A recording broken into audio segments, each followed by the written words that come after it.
시청자 여러분, 안녕하셨습니까? 행복한 100세를 준비하는 최칠용의 경제TV입니다.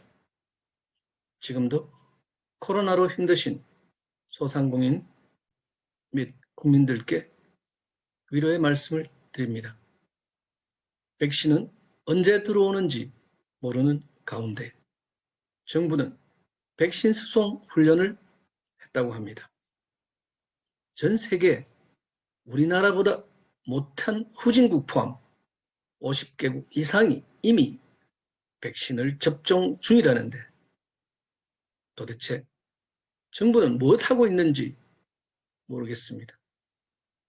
그런데 우리나라가 이미 확보한 백신 중 아스트라제네카 135만 명분은 유럽 여러 나라에서 부작용으로 접종이 중단되었다고 합니다.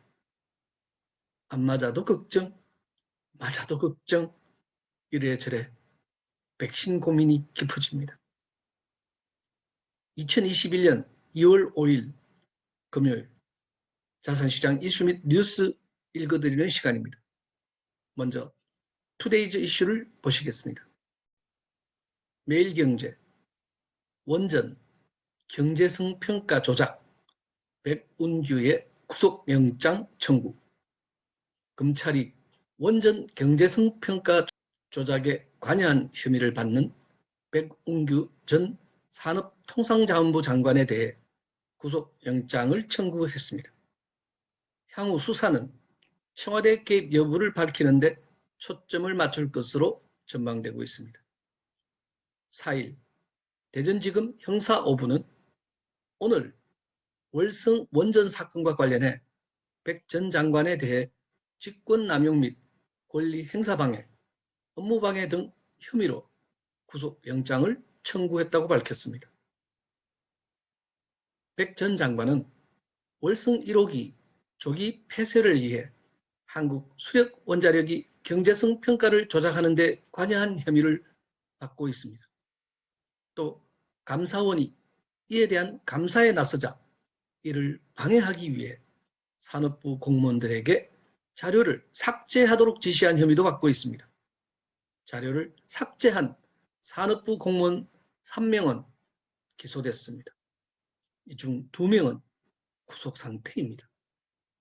또 산업부가 한수원 신임 사장 경영 성과 협약서에 원전 조기 폐쇄 이행 등을 포함하도록 한 대 백 전 장관이 개입한 혐의도 받고 있습니다. 백 전 장관은 지난달 25일 피의자 신분으로 검찰에 출석해 혐의 대부분을 부인한 것으로 알려졌습니다. 감사원 보고서에 따르면 백 전 장관은 2018년 4월 정모 산업부 국장, 당시 과장, 정모 산업부 국장에게 월성 1호기의 한시적 가동 필요성을 보고받자 질책하며 즉시 가동 중단 결론으로 재검토하라고 지시했다고 합니다. 정 국장은 지시에 따라서 월성 1호기 경제성을 평가 중인 한수원과 회계법인 관계자들을 만나서 판매 단가와 이용률 등을 낮추자고 했습니다. 한수원 등은 당초 원전 영구정지 허가가 나오기 전까지 한시 가동이 경제적이란 의견이었지만 정 국장은 백 전 장관의 지시를 전달하며 사실상 압박을 가했습니다. 회계법인은 그해 6월 11일 즉시 가동 중단이 되게끔 경제성 평가 결과를 냈고 한수원은 나흘 뒤 이를 토대로 월성 1호기 조기 폐쇄를 결정했다고 하네요. 정 국장은 검찰 조사 등에서 백 전 장관의 지시가 없었다면 경제성 평가에 개입하지 않았을 것이라고 진술한 것으로 알려졌습니다. 백 전 장관은 정 국장 등 공무원 3명에게 원전 관련 자료 530건을 삭제하도록 지시한 혐의도 있습니다. 참, 공무 관련 자료를 삭제하도록 지시한 백 전 장관은 도대체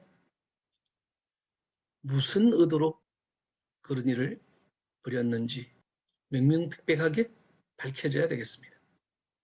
이들은 감사원의 감사가 진행되기 직전인 2019년 12월 산업부 PC에서 원전 관련 자료들을 삭제했습니다. 이들이 삭제한 파일 중엔 북한 원전 추진 관련 내부 보고서도 포함돼 논란이 되기도 했습니다. 검찰 수사는 청와대로 향할 것으로 보입니다. 다음, 부동산 시장 이슈 및 뉴스, 한국경제TV, 변창흠표 25번째 부동산 대책, 공공주도의 방점. 정부가 전국에 83만 6천 호의 주택을 신규 공급하는 대규모 공급 대책을 발표했습니다. 이 중 57만 3천 호는 도심 내 신규 사업을 통해, 26만 3천 호는 신규 공공택지 지정 등을 통해 확보할 계획이라고 합니다. 지역별로 살펴보면 서울 32만 호, 수도권 61만 6천 호, 지방 22만 호 등입니다. 이번 대책에 담긴 서울 32만 호는 분당 신도시 주택의 약 3배 규모입니다. 국토부 장관 변창흠 국토부는 기존 3기 신도시 공급 계획과 수도권 127만 호 공급 계획, 이번 공급 대책을 합하면 약 200만 호 이상의 신규 주택이 공급될 예정이라며 역대 최대 수준 공급 대책임을 강조했다고 하네요. 참, 이것도 좀 문제는 있는 것처럼 보이지 않습니까? 과연 이렇게 공급이 지금 가능한 수준인지, 그냥 립 서비스 하는 건지 두고 봐야 되겠죠. 83만 6천 호에 세부적으로 살펴보면 도심 공공주택 복합사업 플러스 소규모 재개발이 30만 6천 호, 공공 직접 시행 정비사업이 13만 6천 호, 26만 호 신규 택지 지정, 도시재생 3만 호, 단기주택 확충 10만 1천 호로 나와 있습니다. 정부는 이번 대책에 포함된 신규 주택이 대부분 분양주택으로 공급된다는 점을 강조했습니다. 국토부에 따르면 총 물량의 70에서 80% 이상이 분양주택으로 공급됩니다. 서울과 수도권 등 주요 도심에는 시세 대비 저렴한 공공분양주택 공급을 대폭 확대한다고 합니다.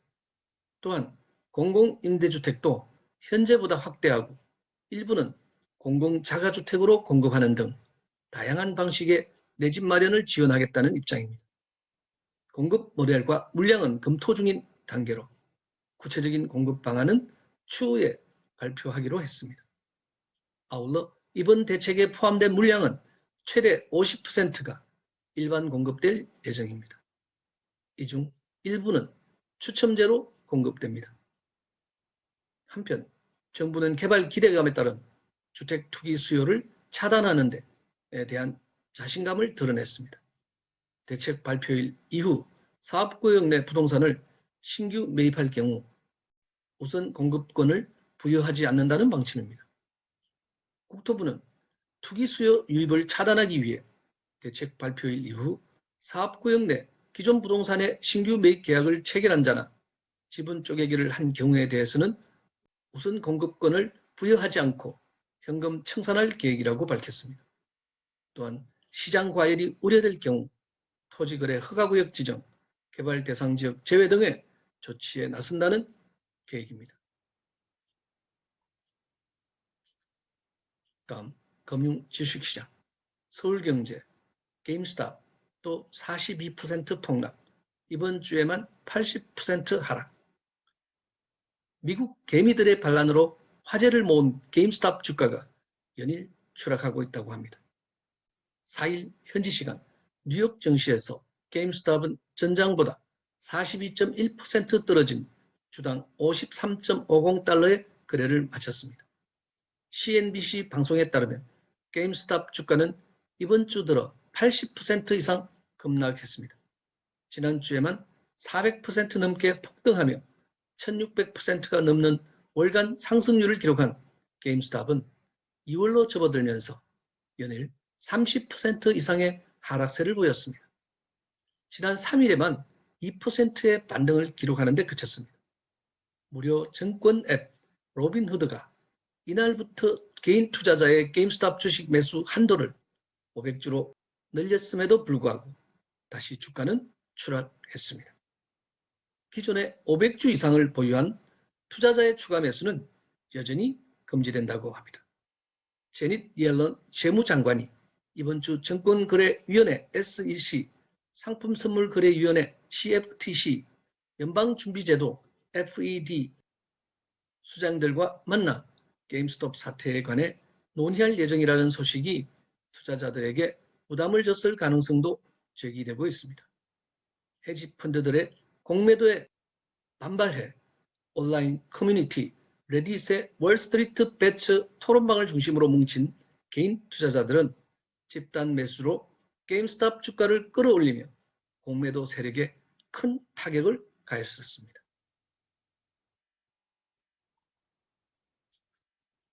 다음, 디지털 자산 코인 시장.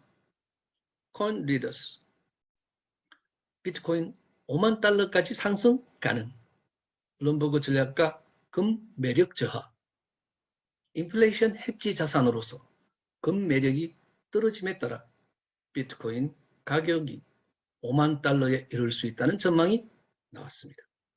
4일 현지 시간 코인 텔레그래프에 따르면 블룸버그 시니어 상품 전략가 마이크 맥글로는 전날 발간한 레포트에서 비트코인 저항선이 금 저항선에 대비 100배까지 상승할 가능성이 있다고 진단했습니다.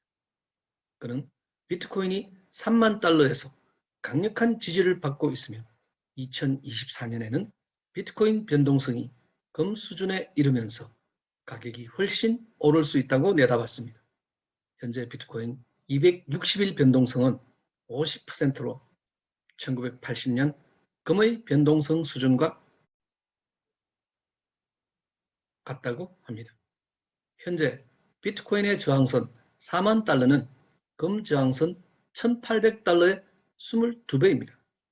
그러면서 비트코인 리스크가 다우 지수보다 낮다면서 오는 2024년으로 예상되는 다음 반감기 때에는 비트코인 변동성이 금과 비슷한 수준일 것이라고 분석했습니다. 이어 비트코인의 고정 공급량과 자산 성숙도가 변동성을 감소시키고 있다면서 비트코인에게 2만 달러는 지난 2020년 3월 글로벌 시장 붕괴와 유사한 블랙 스완 사태가 다시 일어났을 때에야 재검토할 만한 극단적 하락된 가격대라고 평가했습니다. 네, 비트코인은 정말 5만 달러까지 상승 가능할까요? 저는 가능하다고 봅니다. 그러면 오늘의 디지털 자산 시장 시황에 대해서 잠시 보겠습니다. 오늘 디지털 자산 시장은 비트코인이 다시 4천만 원을 돌파한 후 조정을 보이고 있습니다. 상반기 중 5천만 원에 재도전할 것인지 주목되고 있습니다. 이더리움도 200만 원 인접한 180만 원까지 터치하면서 하락 조정을 받고 있습니다.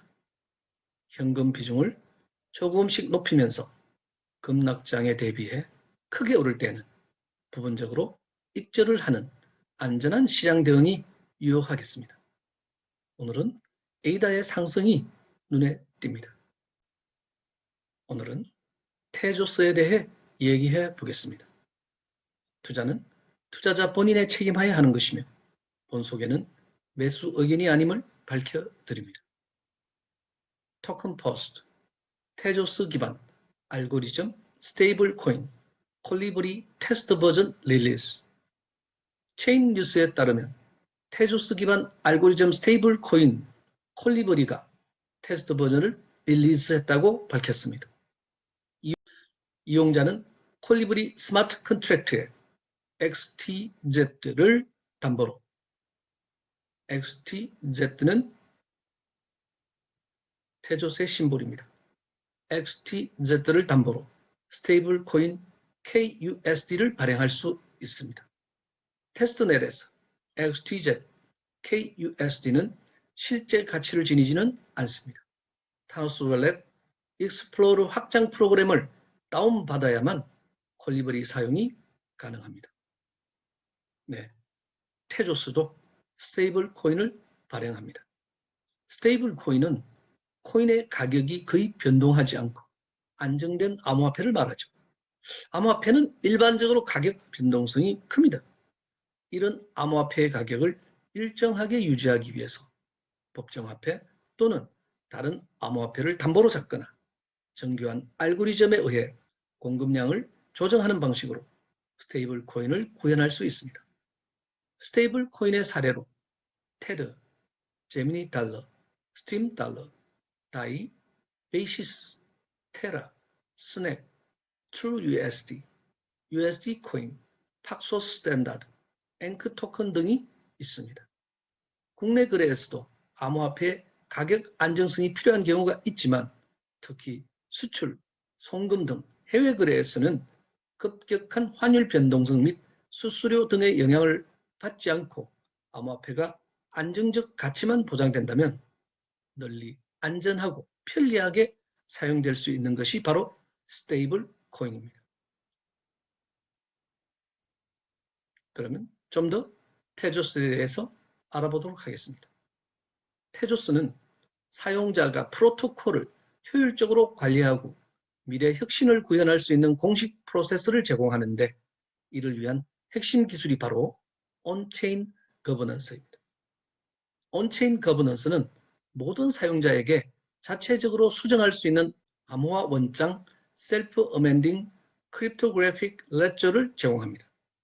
테조스는 사용자가 프로토콜을 효율적으로 관리하고 미래 혁신을 구현할 수 있는 공식 프로세스를 제공합니다. 이를 위한 핵심 기술이 바로 온체인 가버넌스입니다. 온체인 가버넌스는 모든 사용자에게 자체적으로 수정할 수 있는 암호화 원장을 제공합니다. 테조스는 자체적인 업그레이드를 통해 효율적인 관리가 이루어지도록 하드포크를 할 필요가 없습니다. 이는 프로토콜 개선에 필요한 비용과 시간을 절감하는 효과도 있습니다. 지금까지의 플랫폼들, 즉 비트코인과 이더리움 등은 많은 참여자들의 의견을 모두 담을 수 없어서 하드포크로 체인이 나누어졌죠. 반면에 테조스는 더 이상 쪼갤 수 없는 단위로만 존재하고 그 단위로부터 확장해 나가는 구조입니다. 테조스는 하나의 체인만을 가지기 때문에 빠른 처리가 가능하며 낮은 점수를 받은 유효하지 않는 체인은 합의를 많이 받은 체인으로 계속 교체가 되기 때문에 속도와 보안성 측면에서도 뛰어납니다. 더 많은 합의를 받을수록 더 빨리 블록을 만들게 되며 적은 합의를 받았을 때는 더 천천히 블록을 만들게 되어서 유효하지 않는 블록은 자연스럽게 도태됩니다. 즉, 테조스는 스스로 진화하고 스스로 고쳐나가는 체인이라고 할 수 있습니다. 테조스 심볼은 XTZ이며 코인마켓캡 기준 시가총액 23억 달러로 22위에 랭크되어 있으며 총 유통량은 7억 5,800만 개 정도입니다. 지금 가격은 3,100원 정도입니다. 테조스의 합의 알고리즘에 대해서 한번 얘기해 보겠습니다. 테조스는 유동지분증명 LPOS입니다. LPOS는 Liquid Proof of Stake, LPOS, 즉 유동지분증명 합의 알고리즘을 사용합니다. 유동지분증명이라는 것은 암호화폐 소유자들 중에 랜덤하게 대표자를 선출하고 이 대표자들끼리 합의하여 의사결정을 내리는 합의 알고리즘입니다. 이오스하고 약간 비슷하죠. 그러나 테조스는 이오스처럼 선거를 통해 대표자를 선출하는 것이 아니라 1만 개 이상의 테조스 코인을 가진 사람들 중에서 랜덤하게 대표자를 선정합니다. 테조스의 고유한 지분증명 합의 알고리즘은 모든 사용자에게 네트워크상의 트랜잭션 검증에 참여할 수 있는 기회를 제공합니다. 또한 프로토콜에 의해 보상받게 만듭니다. 블록 생성의 적합성 여부는 테조스 코인을 보유한 일부 대표자들인 베이커의 투표로 결정합니다. 테조스에서 베이커는 블록체인에 대한 검증 행위를 하는 사람으로서 빵을 굽는 사람에 비유한 테조스의 언어입니다. 베이킹은 테조스 블록체인에 블록을 서명하고 게시하는 행위입니다. 이는 대표자인 베이크들이 한 블록의 모든 트랜잭션이 정확하고 트랜잭션 순서가 합의되고 이중 지불은 발생하지 않았음을 확인하는 지분 증명 합의 메커니즘의 중요한 구성 요소입니다. 코인프레스, 테조스, 곧 NFT 플랫폼 출시한다. 테조스가 다음 달에 NFT, 대체 불가 토큰이죠. NFT 플랫폼인 칼라민트를 출시할 계획이라고 빈크립토가 보도했습니다. 사용자 피드백을 위한 칼라민트 베타 버전이 이용자에게 배포되었는데 사용자들은 칼라민트를 통해 NFT를 생성, 구매 및 판매를 할 수 있게 됩니다. NFT는 각각의 토큰이 다른 토큰과 대체 불가하여 최근 디지털 아트, 게임 아이템 등에 활용되며 거래가 활성화되는 중입니다. 최초의 NFT는 이더리움 기반 크립토 키티로 디지털 고양이를 수집하고 번식하여 새로운 고양이를 키우는 게임이었습니다. 대체 불가 토큰의 대체가 가능하다, 불가능하다를 구분짓는 요소는 각각이 고유한 정보 또는 특성을 가지고 있는지 여부입니다. 대체 불가 토큰은 그들만의 독특하고 디지털적으로 희소성이 있습니다. ERC20을 표준으로 구현한 많은 토큰들은 대체 가능한 토큰으로 만들어졌죠. 대체 가능이라는 의미는 쉽게 동일한 것으로 대체가 될 수 있음을 의미합니다. 그러나 대체 불가라는 것은 각각이 고유한 정보 또는 특성을 갖게 되어서 서로 교환할 수 없는 것을 뜻합니다. 대체 불가 토큰은 독특한 정보와 다양한 수준의 희귀성을 가지고 있는 것이죠. 따라서 다른 토큰을 받았다고 해도 처음에 보낸 토큰과는 같을 수 없다는 것을 의미합니다. 테조스는 2018년 9월 17일에 메인넷을 공개했습니다. 테조스는 2017년 ICO 시장에서 2,600억 원을 끌어모으며 2위를 차지했습니다. 하드포크 외에도 블록체인의 문제점을 하나 더 해결하였습니다. 즉, 작업증명 합의 방식의 허점인 채굴풀의 독점 문제와 높은 전기료입니다. 테조스는 이를 합의 방식으로서 지분증명을 택함으로써 해결하였습니다. 테조스는 다른 블록체인과는 차별화된 요소들을 도입함으로써 진보적인 기술을 인정받았습니다. 그러나 아직 풀어야 할 요소들이 있다고 합니다. D앱을 확보하는 것이 그 첫 번째 요소인데 D앱을 위한 플랫폼을 내세웠지만 아직은 테조스를 기반으로 한 D앱은 많지 않다고 합니다. 오늘도 끝까지 시청해 주신 여러분께 감사드립니다. 최철용의 경제TV 여기서 마치겠습니다. 감사합니다.